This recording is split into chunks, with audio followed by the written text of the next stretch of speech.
I just finished filming everything and then iMovie crashed, so that's fun.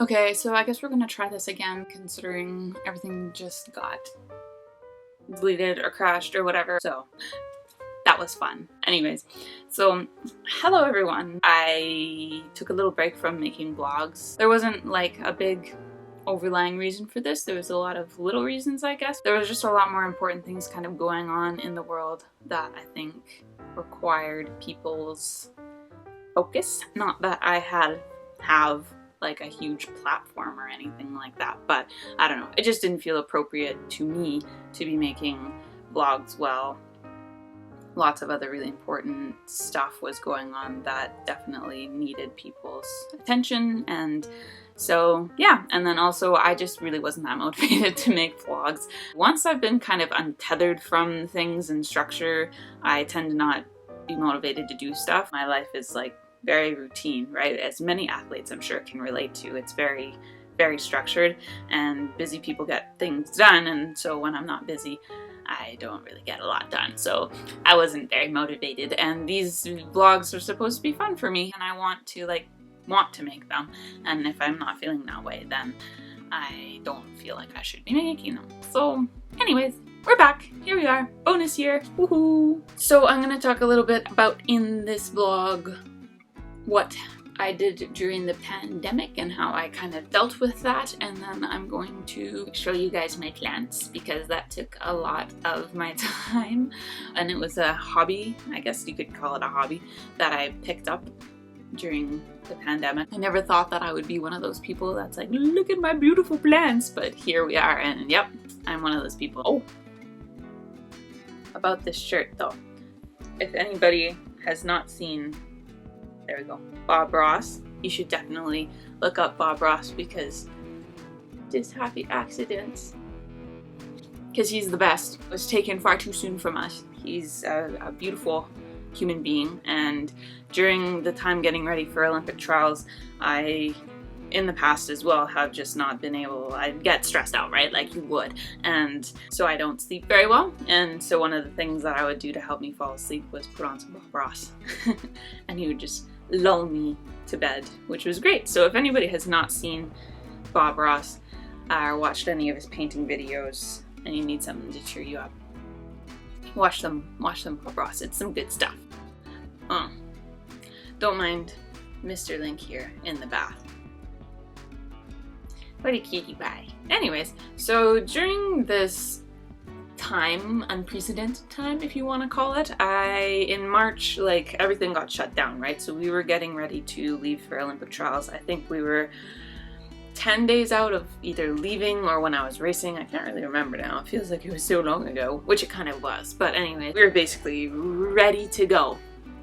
And then everything shut down, obviously. And I didn't really feel much, I don't know, feelings at the time. Like, I mean, it was like, okay, but there's nothing you can do about it, so whatever. And then it wasn't until probably the week of what would have been Olympic trials and when I would have been competing that I started to feel really down about it and sad, because it just felt like, and I'm sure many people felt this way, of like, you prepared for something and all of this, put in all of this hard work, and then something was sort of like taken from you, and a performance was kind of robbed from you. And I just was feeling a lot of sadness and grief, I guess, around that loss. And it was hard for a while, definitely for at least a few weeks.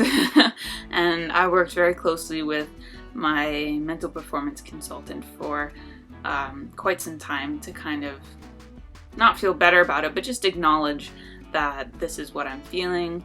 How can we sort of look at this, not necessarily in a more positive light, but just how are we going to deal with this and manage it so that it doesn't become sort of a snowball effect of feeling sad about something and not dealing with it and just brushing it under the rug, and then you just feel worse about it eventually anyways. So yeah, definitely not feeling great about it for a really long time. And then things started to pick up a little bit. Like, we started doing Zoom training sessions at home with my club team, which was really great. Peter, our coach, is very creative and came up with lots of really cool workouts that we got to do together, which was really fun.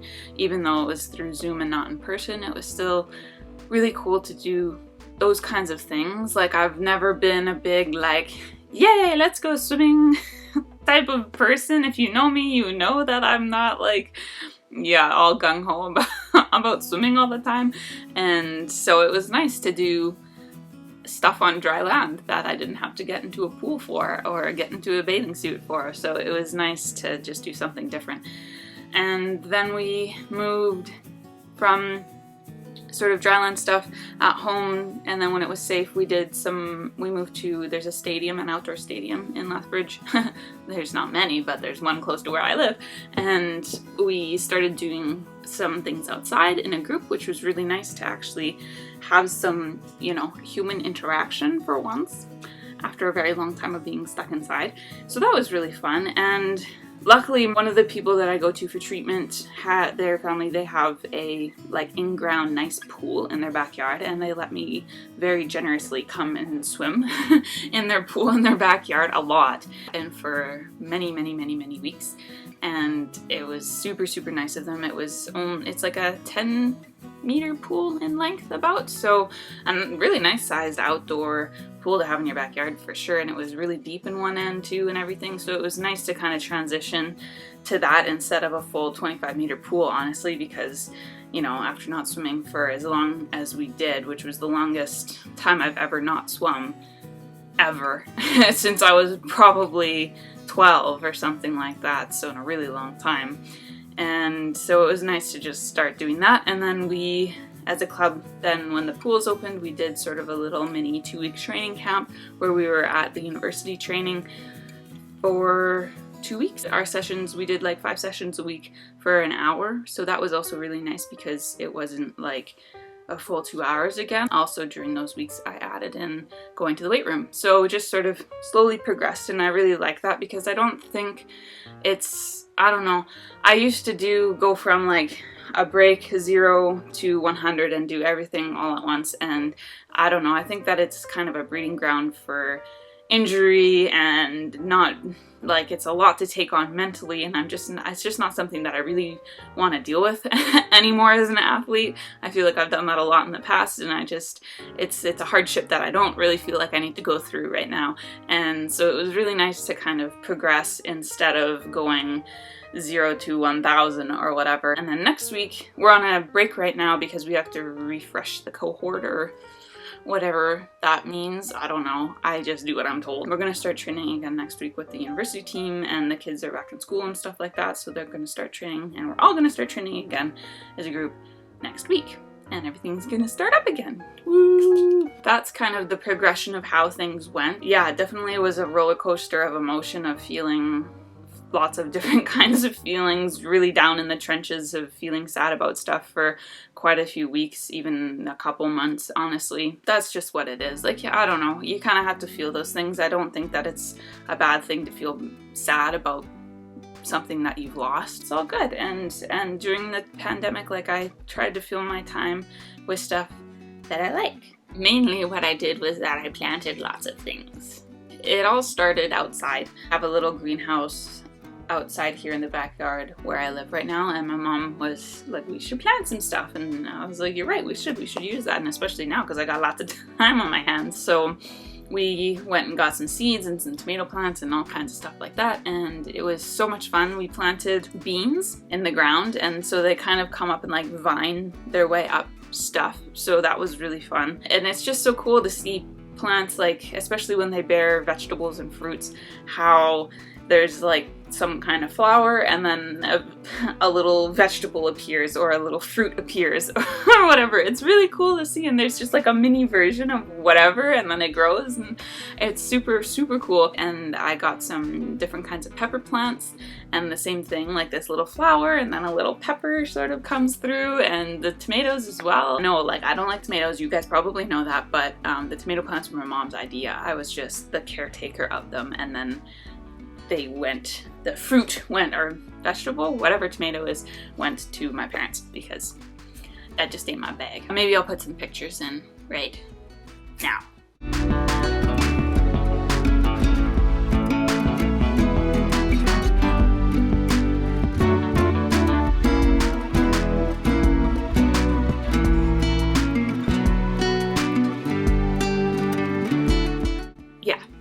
it doesn't look like that now. That was a while ago. It looks kind of sad now because it's getting to the end of the season, as it's already September. It's really fun to like collect things from the garden and like eat them. These are literally the fruits of my labor. And then I started to buy houseplants, and that's where things really got a little bit, I don't know if I would say out of hand. You can judge for yourself when I show it to you. But I started like this year out with maybe 2 houseplants, I think, an aloe vera and like some other little viney guy. And then now I have probably close to 30. Most of them have names, not all of them though. Not yet.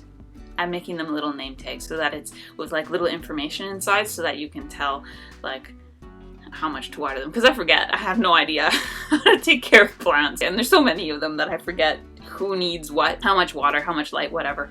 And so I got these little cards, and then it's got their name and then a little information on the inside so that I know when to water them and stuff like that, because yeah, I don't know anything about this stuff. So they're all in one room right now because I don't want the kitty cats to, oh, there he is. I don't want the kitty cats to be getting after them. I wasn't sure how they would respond, and so I might slowly start to move them out of that room into different places of the house and see how that goes. But yeah, like if you have pets or even young kids, you don't want them eating the plants for sure, because most of them are not good for you at all. So I've been very careful with the animals and just not wanting them to eat them. And it's very easy to take care of them when they're all in one room, because then if you need to water them, they're all right there instead of having to go around the entire house and find them. So that's that, and I'll show you guys that later. But I did lots of that. I did lots of baking, tons of cooking. I've been eating, honestly, for the past couple of weeks now. I've really been trying to stray away from red meat. Not for any real reason in particular. I don't know. I'm just not that interested in red meat right now. And I don't know how else to phrase it. And just with cholesterol and things like that, like I know that's not something that young people really need to like worry about their cholesterol. My parents are in their 60s, and as that is sort of a deal for them now that they have to pay attention to, I was thinking, well, that is probably a good thing for me too. And I take, you know, like in terms of iron and things like that, like I'm aware of needing to find those in other sources and blah, blah, blah, blah. Right now, because we're not training very hard, it's not a big deal if I don't provide myself with the right kinds of calorie intake or nutrients or whatever. Like it's not going to hinder on my performance in practice because we're not doing anything really that intense right now. So I'll just see how that goes, and I'm kind of like just trying some different recipes and seeing how I feel and how my body feels, and it's been really fun to experiment with that kind of more of a plant-based diet. I still eat meat, but it's mostly fish based or seafood, whatever, and poultry, so like chicken or turkey, but that's about it. Like I say, this is kind of an extraordinary sort of circumstancy time right now, so I think that it's okay to make some choices and decisions for yourself. I don't know, athletes have everything very scheduled and regimented, and that's sort of the way that athletes live their life, and so it's been really nice to make decisions for myself. Like today with the pool, I'm not going to swim. Like I don't feel guilty about that, and it's really nice for once to not feel guilty about those, like making a decision like that, because there's no real repercussions right now. Like we're gonna get started, things are gonna get moving like inevitably, and things are gonna get hard, and so right now it's really nice to make choices that I think are, you know, appropriate for the circumstances and not feel bad about it. And it's the same with the nutrition. Like it's nice to be able to play around with that right now, and there's really no repercussions to it because in terms of performance, because I'm not performing right now. So it's cool to just try something else, and yeah, it's a, if not now, when kind of thing. I hope that you guys have been able to do some different kinds of experiments or hobbies or whatever, try some new things during this time. But I know that during the pandemic there was a lot of like, I don't know, this mentality going around that it's like, oh, like you have time now, it's time to do like XYZ and stuff that was on the back burner you should do, and you should be motivated to try this and do all these things at home. And it's, I don't know, I didn't feel that way. If anything, I felt very unmotivated to do anything, including vlogging, which is like a super simple, easy thing to do. I hope nobody felt bad or feels bad about not being particularly productive during this time, because it was a blow to people's psyche and their mentality and how they kind of identify themselves. If it was wrapped up in work or in your sport, then it's like, okay, then like, what do I do now? Like, existential crisis, like, who am I kind of thing. And that's okay. You're gonna feel how you're gonna feel about these kinds of things. And if you didn't feel like doing very much, that's okay. I didn't do very much, and it's okay. Who cares? It's all good, right? It's your life. Do what you want. It's short. Time is short. So during this time also, I got to spend lots of time with my kitty cat. Sleepy. I don't know if many of you know about the story about Link. So I got him after Rio in 2016, and I've had him, well, since then, obviously. So for about 4 years now. I think he's 5, and I got him at the Humane Society. He has 3 legs.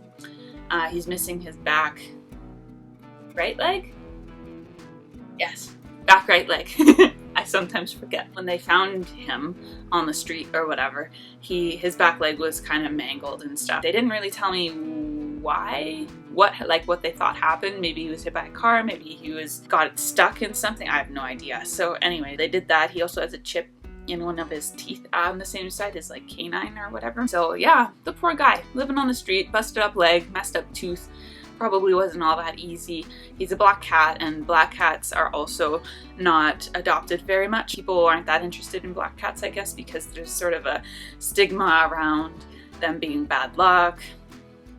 Silly, I know, but some people do think that. And they're also just not like, I don't know, pretty. Like, they don't have interesting markings. They're not like, you know, a Siamese or something like fancy like that. They're just kind of plain, and I think that that's ridiculous. So anyways, we moved to Calgary together, and then came back and moved to back to Lethbridge together. I know, like, we were very close before, but now that I've been at home and stuck at home for all these months, we have bonded a lot, and it's been fantastic, and we sleep together every night, and it's just marvelous. He's a very goofy, clever little guy. He's very curious. He likes to open up drawers, stuff like that. It can be kind of annoying, honestly, but he's so cute, and, you know, he's a good boy. He's very, very, very, very, very good. I think that this break has been really good for athletes, and maybe even especially older athletes, because, as you know, if you are older, that you don't bounce back like you used to when you were like 15 or 18, and recovery is a bit of a trial. And so I noticed that during this break, I have a torn labrum in my left shoulder, a cartilage tear, and so it's always kind of needing maintenance, needing strengthening. Good days, it can have bad days. And then my right shoulder also this past year was just really tight. I don't know exactly like where that was coming from, but anyways, it was super tight for basically the entire year. It was really nice during this break, because one of the first things that I noticed was that I could actually sleep on my side instead of sleeping on my back like a mummy every single night, which actually is very good to sleep on your back. But it was just so nice to be able to like roll over and sleep and not wake up because I was in pain. I think that with older athletes that maybe can relate to that a little bit, and even probably some of the younger athletes. And so I think that this has been a good time for all of us athletes to recover physically as well as mentally, have a little bit. I know that it was very hard, but have a little bit, not having that day-to-day of you have to elevate yourself and push yourself forward and focus and all of those kinds of things. It was kind of nice not to have to do that every day, twice a day. Some people are maybe feeling like this break was sort of lost time, and I can understand that, but I think for me personally, I'm looking at it more as extra time, really, because it gave me an opportunity to kind of improve upon things that I've never, like I said, that I've never done before, and things that we did in the Zoom sessions that I think will improve my stroke or my strength, or that will help maintain like my joints throughout the season so that they don't get too worn down and tired. And when I first moved to Lethbridge from Calgary in 2019, I was worried that I wouldn't have enough time to be mentally and physically fit for Olympic trials. That I think was 9 months, and now Like, I've got a whole bonus year. Definitely going to be a unique year for sure, but that doesn't mean that it's going to be bad. I think that people are going to really appreciate swimming a lot more from a mental standpoint, and I think that that will help people a lot. The mental game of sport really contributes a lot. Even if your physicality might not be right where you want it to be at this point in time, you'll get there. Everybody will, and it'll be okay. And from a mental standpoint, I think that it'll be helpful. I think we need to all be patient with ourselves at this point in time and just kind of go with the flow, and it's all gonna work out. It's all gonna be okay. But yeah, that's pretty much everything that I've been doing during my pandemic. Not a whole lot else. So now, if you guys want to join me into my plant room and see all my plants, please stick around and watch. If you are not interested in plants, which I know that lots of people aren't, and I feel like a crazy person when I talk to people about plants who don't like plants. I never thought that I'd actually be a person that's like, look at all my beautiful plants, oh my god, or like one of those plant people, but here we are. I'll take you for a little tour, and if you don't want to come and see the plants, then goodbye for now. I will see you again soon. I have some really cool ideas for videos coming up I think that you guys will like, so see you in the future. And yeah, let's go see my plants. Okay, so first of all, this is my waterer. Isn't it cute? I got it at the dollar store. That is a big plant. Imposter. This is a fern. I call it Frodo. Ferns are really picky, I find, and I don't know if it's gonna survive. It looks pretty good right now, actually, but it's got kind of some brown stuff down at the bottom here. I don't know how that's gonna go, but anyways, he's doing pretty good. Like Frodo in The Hobbit, or Frodo in Lord of the Rings. You know, he was kind of an annoying character sometimes, and so he's kind of an annoying character sometimes. This is Rosa, so that's one of the little cards. She's a Swiss cheese plant, and she's the best. She is just doing stellar. They don't need to be watered that much, which is awesome. So like minimal amount of care is needed for this beautiful plant to flourish. Look at how beautiful that is. So that's gonna uncurl and be like a beautiful Swiss cheese leaf. So pretty. What do we have here? Oh yes, Aristotle.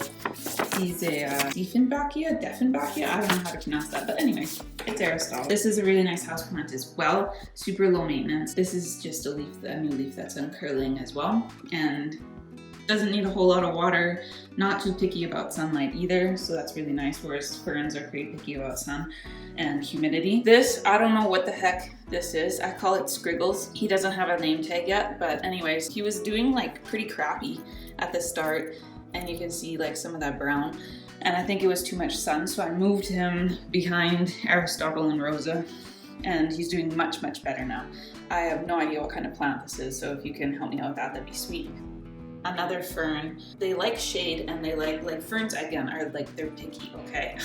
And they really like humidity, which is not good for Alberta weather, obviously. I don't have a name for this one yet, so if you have any ideas, let me know. But he was getting a little brown on the tips, so I moved him behind Rosa to try to give him some more shade, and hopefully he'll be alright. He's doing okay, but yeah, I'm a little worried about that guy. And this I just got the other day. No idea what kind of plant this is, but it's silver. Isn't that cool? I've never seen a plant that's silver like that. So cool. So anyways, that's its new pot that I have to put it in still. There's a few of them that I need to put in new pots, but yeah, super neat. If anybody knows what kind of plant this is too, please let me know, because I don't really know what to do with it. If it likes sun, if it doesn't like sun, I have no clue. This is Julie and Julia. They're two polka dot plants, and I cut them back so they look kind of funny right now. And also I'm finding that they're like super picky too, these two polka dot plants. She's doing quite a bit better than this gal is, but yeah, I cut them back because they got really, really like tall and kind of funky looking, and I put those clippings in water and they're actually growing roots, so maybe I'll plant some more. But I don't know, the information I found on these ones on the internet is kind of conflicting. Some say they like sun, some say they don't like sun, some say they like water, some say they don't like water, so we're just kind of playing it around and seeing what will happen. Hopefully they don't die. They seem to be doing okay.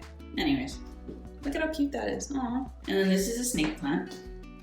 I don't have a name for this one yet, but it's just a tiny little guy. I need to water it soon, actually. These are really, really nice house plants. Again, very low maintenance, super nice to have in your house. They can grow really big too, which is awesome. So I'm excited to see that. A new little leaf coming through. This one I got quite a while ago, actually. One of the first ones that I ever got. She's a peperonia, I think. And so this one's name is Pepper, like Pepper Potts in the Marvel movies. And she started out pretty small and she's getting bigger, so that's nice. And then these two, I need to put this guy in another pot. But this one I transplanted a little while ago. What are they called? A croton? And they're really nice houseplants as well. Highly recommend. Look at that beautiful coloring. So they're doing good. I named this one Rarity from, if any of you watch My Little Pony, because there's some purple in this plant. Look how beautiful. The leaves are just like so silvery and gorgeous. And so this is called a purple inch plant. If you can see it, a purple inch plant. So I need to repot this one as well. And then this is a little garden plant that a neighbor gave to me. I'm not sure if it's going to survive. I'm pretty sure it's gonna die. But anyways, that's that. We don't talk about that one very much. And this is a little cactus guy that I got the other day as well, and also needs to be put in a new home, probably in that little ladybug thingy. But yeah, look how cool. Isn't that cute? With its little leaves all bunched together like that. Love it. And then these are called nerve plants, and I named these two Mary and Pippin. They came together in the same pot, and then I was repotting them and I thought it was just one plant, but it ended up being two. So I put them in different pots and they are doing fantastic. Look how beautiful that is. Gorgeous. And then these are some little herbs that I planted from seeds in little pots that I think also need to be put in new pots because they're getting kind of big. But this is chives, this is basil, and that's parsley. Nice. This is a pepper face plant. These ones are very, very nice house plants. Low maintenance. I think it's got like a little seed thing going on over here. If that'll actually focus. Why are you being so bad? So I don't know what's going on with that, but anyways, I'm taking that as a sign that it's happy. And the new little leaf right there. Oh, so cute. And they're really good in like offices. Just water it when it basically dries out a little bit. Seems to really like the window, quite close, east-facing window. This is Aslan. Look how beautiful that is. Look at those colors. Isn't that great? This is another type of croton, a golden dust croton. And then these are like the same variety called, I think just like a garden croton or something like that. But anyways, really nice plant, likes the sun, very low maintenance too so far. Anyways, and I think this one can get quite tall. So that's exciting. So this is a pothos and his name is Plato the pothos. Ha ha ha, I'm so funny. And just a little guy. These grow out, like they become very viney.